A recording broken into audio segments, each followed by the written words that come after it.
Federal Reserve. Dog hears whispers. Everywhere. The Fed did this. The Fed will raise again. Blame the Fed. Dog tilts head.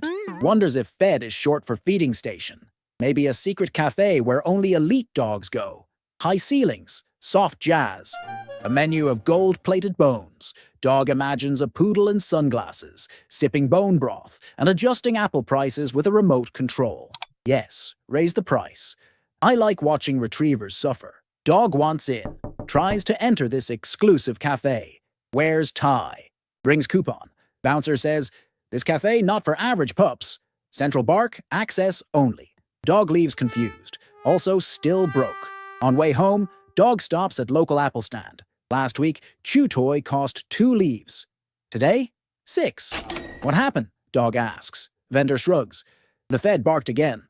Dog barks back at clouds. Demands lower toy prices. Sky does nothing. So dog builds his own. Federal Bork Serve in the backyard. Makes logo. Prints leaves using neighbor's printer. Sells toys to squirrels. At first feels powerful. Then bone prices explode. Leaves everywhere. Squirrels form union. Dog loses backyard. Barkflation begins. Audience looks around. Sees rent rising, prices jumping, loans multiplying. Everyone says, it's the Fed. But no one explains who these dogs are, or what buttons they're pressing. Dog feels like the only pup who didn't get the secret invite. Tries to Google it. Gets ad for high-yield bone accounts. Still no clue. Here's the thing. Most dogs think the Fed is either the government or some giant vault with a leaf printing button.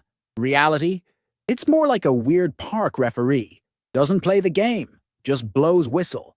Sometimes gives out treats, sometimes takes them away. Supposed to keep the balance. Not too many leaves, not too few apples, and absolutely no hoarding of tennis balls. But when the referee starts panicking and yelling interest rates, the whole dog park gets weird. Leaves stop moving. Apples vanish. Dogs bark in confusion. And dog, just trying to buy a chew toy, ends up in a conspiracy he didn't ask for. He wanted snacks. Got a monetary crisis instead. Dog sits on park bench, counting leaves. Counting again. Something wrong. Dog has more leaves than last month, but fewer apples. Thought economy was booming. Thought more leaves meant more fetch. Now dog just confused and slightly apple deficient.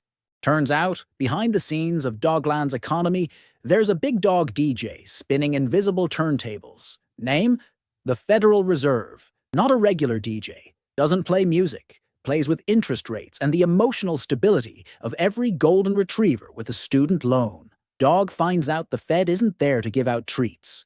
It's there to control the tempo of the entire park. Too many dogs sprinting? Fed slows music. Too many dogs napping? Fed hits the bark boost. Dog learns. The Fed isn't a bank for dogs. It's a central bark. It sets the cost of borrowing leaves. Makes it easy when dogs are tired. Makes it hard when dogs are too excited and start flipping houses for sport. When the Fed raises rates, it's like turning off the tennis ball machine mid-fetch. Everyone stands still, confused, slightly betrayed. When it lowers rates, it's like every dog gets a gift card to the Apple Store. Dog wants more Frisbees? Sure. Leaf loan approved. Pay later. Maybe. During the low-rate dance era, dog got excited. Applied for leaf loan. Wanted new Frisbee. Bank said, low rates. Take 5. Dog bought 3. Life was good. Dog had apple smoothies and golden bones. Then Fed said, too much fetch. Time to chill. Raised rates. Suddenly, leaf loans cost more. Dog couldn't afford second chew toy. First one got stuck in neighbor's pool. Dog tries to understand inflation next. Feels like a prank. 1 week, apple costs 2 leaves. Next week, 3. Then 5. Dog looks at wallet. Still same number of leaves, just fewer apples. Inflation is when there's too many leaves chasing too few apples. Dog logic. More leaves printed, apples didn't multiply. Now dog chasing invisible fruit. On the flip side is deflation. Dog hates it too, because now no one's chasing apples. Too expensive. No one wants to sell. Dog has leaves. No one cares. Apples stand closed. Rent still due. Inflation makes dog anxious.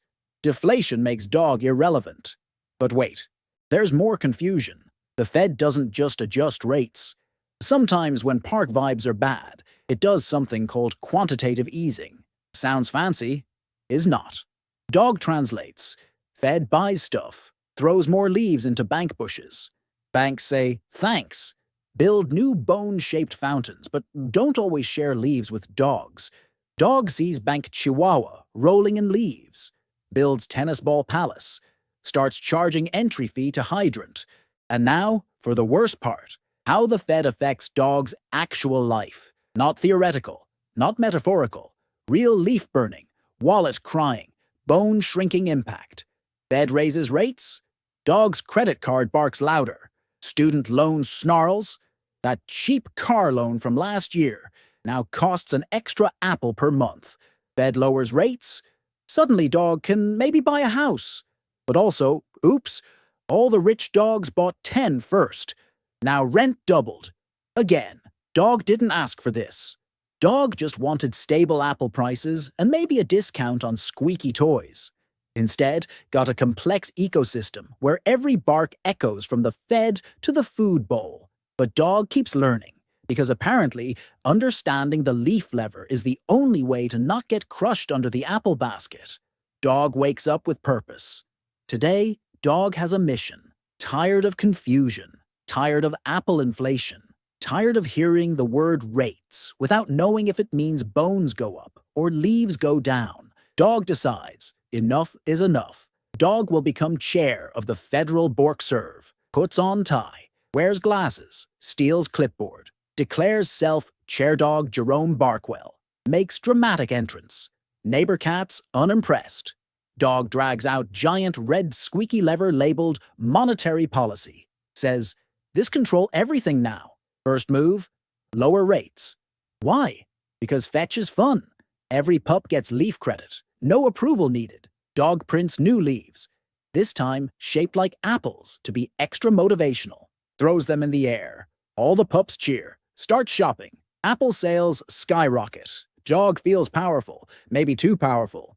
But then, leaf chaos. Too many leaves. Prices explode. Apple stand now charging 12 leaves per fruit. Vendor shrugs. You flooded the economy with snack coupons. Dog gasps. Didn't mean to. Just wanted to help friends afford toys. Next move. Panic. Dog raises rates. Slams squeaky lever. Suddenly, all leaf loans stop. Pups freeze mid-fetch. Bank Chihuahua cancels expansion of Ball Palace. Squirrels start hoarding apples. Inflation cools, but so does everything else. No more bark, no more bounce. Park now quiet. Too quiet. Dog realizes something. Being the Fed isn't about printing more leaves or raising and lowering things for fun. It's about managing fetch tempo, making sure leaves don't flood the grass. Apples don't vanish into sky. Bones still taste like childhood. Dog takes off glasses. Looks at chaos. Whispers, maybe I not chair dog after all. Moral of the story?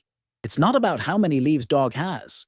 It's about what dog can buy with them, and how long dog's favorite bone lasts in the backyard before rent goes up again.